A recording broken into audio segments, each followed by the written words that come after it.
আসসালামু আলাইকুম। তাহলে আমরা গত ক্লাসে কি দেখছি? ডেটাবেস ম্যানেজমেন্ট সিস্টেম, তাই না? ডেটাবেস কি জিনিস, ডেটাবেস কেন ব্যবহার করব, তারপরে ডেটাবেস কিভাবে ডিজাইন করতে হয়, তারপরে ম্যাপিং কার্ডিনালিটিসগুলো, মানে রিলেশনশিপগুলো, যে ডেটাবেজে যে আমরা জানি ডেটাবেজে টেবিল থাকে অনেকগুলো, টেবিলের সঙ্গে টেবিলের যে রিলেশনগুলো হয় এইগুলো কিভাবে ম্যানেজ করতে হয় এবং কোনটা কী সেইগুলো দেখছি গত ক্লাসে, তাই না? ওইগুলো সম্পর্কে মানে কোনো কোশ্চেন আছে? One to one, one to many, many to one, one many to many, এগুলোর এই রিলেশনশিপগুলোর মধ্যে বুঝতে কোনো সমস্যা আছে কারো? কি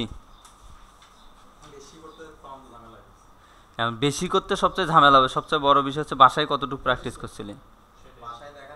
না, রিয়েল কথা হচ্ছে বাসায় কোথায় কোথায় প্র্যাকটিস করার জন্য যে ডেমোগুলো আছে, কাটাকাটি হয়েছে না, এইগুলো আছে কোথায়? এখন কথা হচ্ছে প্র্যাকটিস করতে হবে বেশি বেশি করে। যত বেশি প্র্যাকটিস হচ্ছে, মানে যত বেশি প্র্যাকটিস করবি তত হবে। আর এগুলোর জন্য ঠিক আছে বুঝছি যে মানে বিষয়টা ক্লিয়ার, কিন্তু রিয়েল প্রজেক্টে যা বুঝতেছি না কেমনে অ্যাপ্লাই হবে কি হবে। তো এইটার জন্য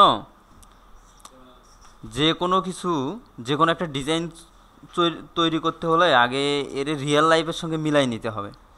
মানে বাস্তবতা চিন্তা করতে হবে, আসলে বাস্তব মানে আমি একটা সিস্টেম তৈরি করতেছি, যে কোনো একটা সিস্টেম তৈরি করতে আমি যদি ওই সিস্টেমটা সম্পর্কে অ্যাপ্রোপ্রিয়েটভাবে ভালোভাবে না জানি, গভীরভাবে না জানি, তাহলে আমি তো কখনোই ডিজাইন করতে পারবো না, ইনফ্যাক্ট কোডিংও করতে পারবো না। পারবো কি? সাপোজ তোমাদেরকে বললাম যে একটা ব্লগে ডেটাবেস ডিজাইন করে আনো, যদি না বোঝো আসলে ব্লগ কি সেটাই না বোঝো, তাহলে ডিজাইন করবে কীভাবে, তাই না? এই সবার আগে বুঝতে হবে ব্লগ কি, ব্লগটা কি জিনিস, ব্লগে কি কি থাকে, এবং ব্লগে আবার রিলেটিভ কি কি, কার সঙ্গে কার রিলেশন হচ্ছে, কোথাকার সঙ্গে কোথার রিলেশন, এইগুলো বুঝতে হবে ক্লিয়ার করে। এগুলো যখন বুঝবা তা তখন এই যে ডেটাবেস ডিজাইন করাটা ইজি হবে। ব্লগ কি? ব্লগ হচ্ছে কি, ব্লগ হচ্ছে অনেক ইউজার থাকে, ইউজার কি করে পোস্ট করে, পোস্টগুলো সাধারণ ইউজারেরা দেখে, মানে ইউজার পোস্ট করে, পোস্ট করার সময় কি করে বিভিন্ন ক্যাটাগরি সিলেক্ট করে। তো এই যে ওয়ার্ক ফ্লোগুলো ক্লিয়ার হলে তখনই ডেটাবেসটা ডিজাইন করা ক্লিয়ার হবে।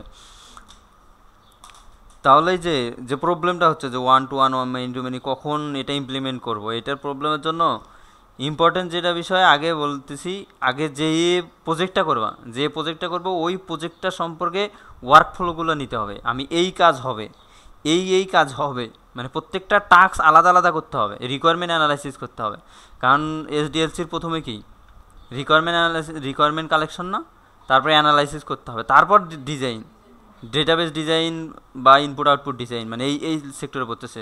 তা আমি যদি রিকোয়ারমেন্ট অ্যানালাইসিস না করি তারপরে তাহলে তো আমার ডিজাইন করতে পারবো না। রিকোয়ারমেন্ট অ্যানালাইসিস করছো কেউ, যে একটা প্রজেক্ট চিন্তা করলে এটা এই হবে, এই মানে খাতায় নোট করছো, যেমন ছোটো ছোটো টাস্কে ভাগ করা। সাপোজ আমি ধরলাম যে ইউজার পোস্ট করবে, পোস্টে এই ইনফরমেশনগুলো থাকবে, তারপরে একটা পোস্ট আবার একাধিক ক্যাটাগরিতে হবে, আর একটা ক্যাটাগরিতে একাধিক পোস্ট থাকবে, এই রকম করে কেউ ট্রাই করছো রিকোয়ারমেন্ট অ্যানালাইসিস? তাহলে তো হবে না, তাহলেই যে ঝামেলা হবে। মানে এইটা হয় কি, মানে কোনো প্ল্যান ছাড়াই মাঠে নামা হয়, নামলাম ধুমছাম খেললাম, মানে এলোমেলোভাবে যে যেখানে পাচ্ছি, এইরকম অনেকটা ওই রকম। কিন্তু আমরা যদি আগে প্ল্যান করি কে কী করব, মানে কোথায় কী করতে হবে, কীভাবে কীভাবে সাজানো হবে, তাহলে অবশ্যই ভালো করে সম্ভব। ক্লিয়ার বিষয়টা? তো যে কোনো প্রজেক্ট করতে হলে আগে রিকোয়ারমেন্ট অ্যানালাইসিস করতে হবে আমার কী কী দরকার, আমার কী কী ছোটো ছোটো টাস্ক এখানে থাকতেছে এবং কী কী ডেটা স্টোর করা দরকার, তারপরে ওইটাকে ওয়ার্কফ্লো কম্বিনেশন করে তারপর ট্রাই করব। তাহলে নেক্সট দিনে কী করতে হবে, যে কোনো প্রজেক্টের, এটা তো হচ্ছে ক্লাসের যেগুলো হচ্ছে এগুলো তো করতেই হবে, এখানেও করতে হবে, বাসায় প্র্যাকটিস করতে হবে, এটা তো কম্পালসারি। এর পাশাপাশি একটা প্রজেক্ট ডিজাইন করতে হবে আগামী ক্লাসে, কারণ একটু গ্যাপ আছে, কয়দিন গ্যাপ আছে 3 দিন গ্যাপ আছে, তাহলে এগুলো করতে হবে। ক্লিয়ার? আর এবার হচ্ছে আরেকটু ডিফিকাল্ট, মানে ওই প্রজেক্টটা কী করতে হবে, এসকিউএল ডেটাবেসে তৈরি করতে হবে, মানে মাই এসকিউএলে অ্যাকচুয়ালি এরকম ডিজাইন করলে হবে না, এবার অ্যাকচুয়ালি ডেটাবেস তৈরি করতে হবে। আজকে দেখাবো কীভাবে ডেটাবেস তৈরি করতে হয়। ওকে, আর কোনো কোশ্চেন? সো আজকের বিষয় শুরু করি। আজকের বিষয় হচ্ছে এসকিউএল। এসকিউএল নিয়ে তো গত ক্লাসে একটু বলছি হালকা, তাই না? এসকিউএল কি? Structured query language. আমরা যে ডেটাবেজে ডেটাগুলোকে অ্যাক্সেস করব, এই অ্যাক্সেস করার জন্য একটা ল্যাঙ্গুয়েজ ব্যবহার করব, সেটার নাম হচ্ছে এসকিউএল। এসকিউএল হচ্ছে স্ট্রাকচার্ড কোয়েরি ল্যাঙ্গুয়েজ, মানে এটা কোয়েরি করার জন্য, ডেটাগুলো কোয়েরি করার জন্য এই ল্যাঙ্গুয়েজটা ব্যবহার করা হয়। কেন এসকিউএল ব্যবহার করবো, এখানে কয়েকটা পয়েন্ট দেওয়া আছে, এর বাইরেও আরও কিছু আছে। যেমন প্রথমে দেখো এক্সিকিউট কোয়েরিজ এগেইনস্ট এ ডাটাবেস, মানে একটা ডেটাবেসে কোয়েরি এক্সিকিউট করার জন্য, তারপরে ডেটাবেস থেকে ডেটা রিট্রিভ করে আনার জন্য, আমার ডেটা এই ডেটা দরকার সেটা নিয়ে আসলাম। তারপরে ইনসার্ট ইনটু ডেটাবেস, মানে ডেটাবেসে ডাটা ইনসার্ট করার জন্য এসকিউএল ব্যবহার করব। তারপরে ডাটাবেস আপডেট করার জন্য ব্যবহার করব, যে কোনো ডেটা আপডেট করতে ব্যবহার করব। তারপরে ডিলিট করার জন্য ব্যবহার করব, যে কোনো একটা রেকর্ড বা একটা ডাটা আমরা ডিলিট করব, এর জন্য এসকিউএল ব্যবহার করব। তারপরে ক্রিয়েট ডেটাবেসের জন্য এসকিউএল ব্যবহার করব, আমরা যে কোনো একটা ডাটাবেস তৈরি করব, সেক্ষেত্রেও এসকিউএল ব্যবহার করব। তারপরে ক্রিয়েট টেবিলস ইন ডেটাবেস, ডেটাবেসে টেবিল তৈরি করার জন্য ব্যবহার করব। তারপরে ভিউ তৈরি করার জন্য এসকিউএল ব্যবহার করব। আরও আছে প্রসিডিউর তৈরি করার জন্য, এগুলো প্রসিডিউর ভিউ এগুলো তৈরি করার জন্য এসকিউএল ব্যবহার করব আমরা। তো ক্লিয়ার এসকিউএল কেন ব্যবহার করব বিষয়টা এই কাছে মেইন হচ্ছে insert update delete select, select insert update delete. Select এবার অনেক প্রকারে সিলেক্ট করা যায়, এটা একটু বেশি আছে। এই ইম্পর্টেন্ট এসকিউএল কমান্ড, মানে এখানে আমরা এসকিউএল লেখার জন্য কিছু কিওয়ার্ড ব্যবহার করব, যেগুলো আমাদের অনেক কাজে লাগবে, মানে প্রত্যেকটা প্রায় এই কিওয়ার্ডগুলো ব্যবহার করে বিভিন্ন কাজ করব আমরা। যেমন সিলেক্ট কিওয়ার্ড যেটা আছে, সিলেক্ট ব্যবহার করবো কি ডাটাবেসটা সিলেক্ট করার জন্য, শো করার জন্য। তারপরে কি আছে সেকেন্ড আপডেট, আপডেট ব্যবহার করব আমরা কোনো একটা ডেটাবেসের এডিট করার জন্য বা আপডেট করার জন্য। যেমন নেম এ থেকে আমরা নেমটাকে চেঞ্জ করে বি বানাই দিলাম, তো আপডেট করলাম, তো এই টাইপের কাজ করার জন্য আপডেট ব্যবহার করব। তারপরে ডিলিট আছে, ডিলিট ব্যবহার করব হচ্ছে ডেটাবেসের রোকে ডিলিট করার জন্য। তারপরে ইনসার্ট ইনটু, ইনসার্ট ইনটু কি টেবিল নেম, টেবিলে কোনো কিছু ডেটা ইনসার্ট করার জন্য ইনসার্ট ইনটু ব্যবহার করব। তারপরে ক্রিয়েট ডেটাবেস, তো ডেটাবেস ক্রিয়েট ডেটাবেস মানে ওয়ার্ডগুলো কিন্তু দেখলেই বোঝা যায় আসলে কি বলতেছে। তো ক্রিয়েট ডেটাবেস ব্যবহার করব ডেটাবেস ক্রিয়েট করার জন্য, ডেটাবেস তৈরি করার জন্য। তারপর অল্টার ডেটাবেস, অল্টার ডেটাবেস হচ্ছে ডেটাবেসকে মডিফাই করার জন্য, রিনেম করা বা কোনো কিছু চেঞ্জ করার জন্য অল্টার ডেটাবেস ব্যবহার করব। তারপর ক্রিয়েট টেবিল, ক্রিয়েট টেবিল কেন টেবিল তৈরি করার জন্য, দেখেই বোঝা যাচ্ছে। তারপর অল্টার টেবিল কি টেবিল মডিফাই করার জন্য। তারপরে ড্রপ টেবিল কি টেবিলকে ড্রপ করে দেওয়ার জন্য, মানে ডিলিট করে দেওয়ার জন্য ড্রপ টেবিল। তারপরে create index, create an index search কি টেবিলে টেবিলের ইন্ডেক্স আছে, তো সেই ইন্ডেক্স তৈরি করার জন্য ক্রিয়েট ইন্ডেক্স। তা ড্রপ ইন্ডেক্স, ড্রপকে ইন্ডেক্সকে ডিলিট করার জন্য ড্রপ ইন্ডেক্স ব্যবহার করা হয়। তো এইগুলোই মোটামুটি, তো এর বাইরে আরও কিছু কিওয়ার্ড আছে, তো এইগুলো হচ্ছে মেইন কমন বিষয় যেগুলো সচরাচর আমাদের ইউজ করতে হবে। তো বিষয়গুলো ক্লিয়ার, তো মানে কোনটার কি কাজ আমরা রিয়েল লাইফে প্রয়োগ করব, মানে এগুলো ব্যবহার করে কাজ করব। ক্লিয়ার? ওকে, গুড। তো ফার্স্ট অফ অল আমরা আসতেছি হচ্ছে সিলেক্টে।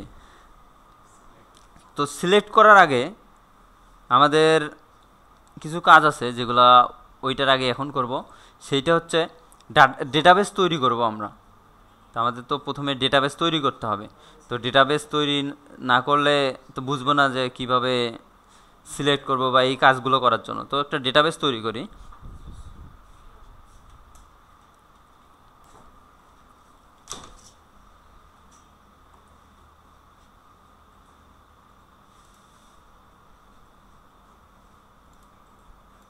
তাহলে আমরা এখন কি করব, এখন আমরা একটা ডেটাবেস তৈরি করব।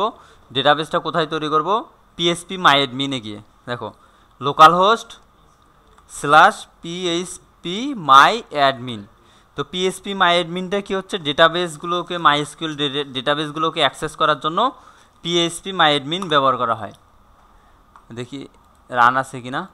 তো অবশ্যই জ্যাম্পে বা ওয়ার্ম সার্ভার যেই সার্ভারে ইউজ করি না কেন মানে অবশ্যই যে অ্যাপাচি এবং মাইএসকিউএল এই দুইটা মডিউল অবশ্যই থাকতে হবে। মাইএসকিউএল অ্যাপাচি দুইটা রান না হলে পিএসপি মাই অ্যাডমিন ওপেন হবে না, আর আমরা ডেটাবেসের কাজও করতে পারবো না। ক্লিয়ার? কারণ আমরা অ্যাপাচি সার্ভার আমাদের অ্যাপাচি রান হলে সঙ্গে সঙ্গে পিএসপি নিয়ে আমরা কাজ করতে পারবো, পিএসপি মডিউল ইনস্টল করাই আছে। যদি আমরা ডেটাবেস নিয়ে কাজ করতে চাই তাহলে মাইএসকিউএল সার্ভার রান করতে হবে। তাহলে আমাদের যেহেতু দুইটা নিয়ে কাজ করতেছি এই দুটো অবশ্যই রান থাকতে হবে। ওকে, তো তো এই হচ্ছে আমাদের পিএসপি মাই অ্যাডমিন। পিএসপি মাই অ্যাডমিন কি, এখানে আমরা বিভিন্ন প্রকার কাজগুলো করতে পারবো, যেমন হচ্ছে ডেটাবেস ক্রিয়েট করা, তারপরে ডেটাবেসকে ডিলিট করা, তারপর টেবিল তৈরি করা, টেবিল আপডেট করা, অনেক কাজ এখানেই করতে পারবো। এসকিউএল কমান্ড দিয়ে যে কাজগুলো করব না, সে সব কাজেই প্রায় এখানেই করতে পারবো। আর ডেটাবেস যখন ডিজাইন করব, এসকিউএল লিখেও ডেটাবেসগুলো তৈরি করা যায়।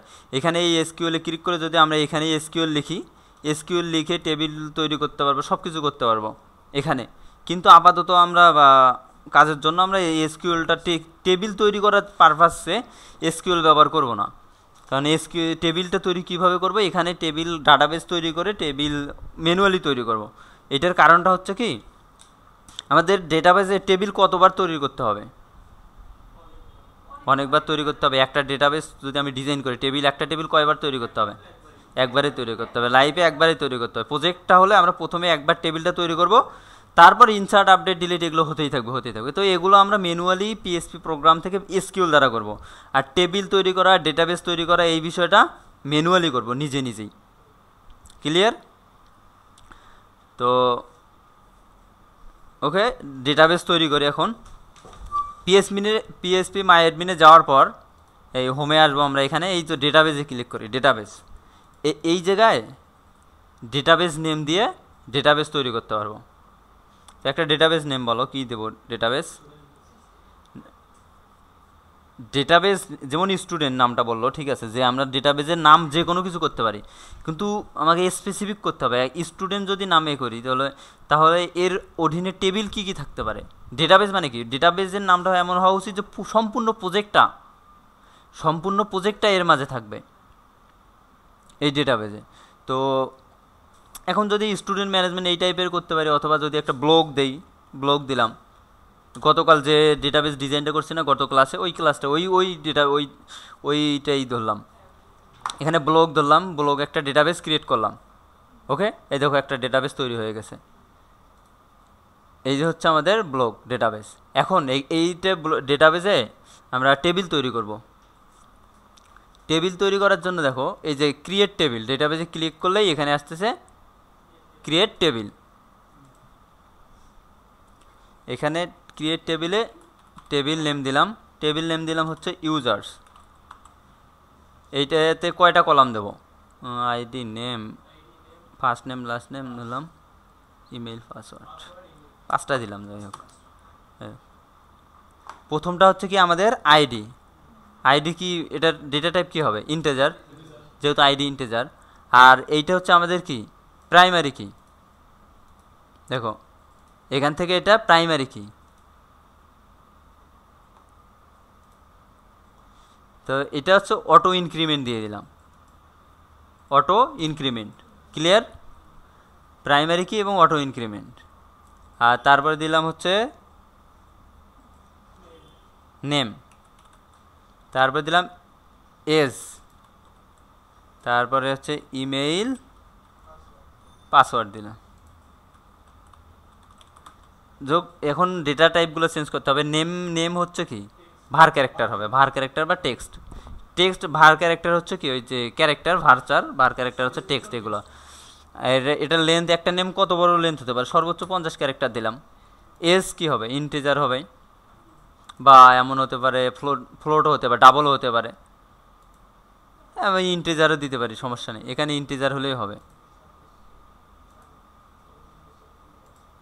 এই তো হচ্ছে ইন্টিজার দিলাম। ইমেইল কি হবে, ইমেইল হবে ভার ক্যারেক্টার।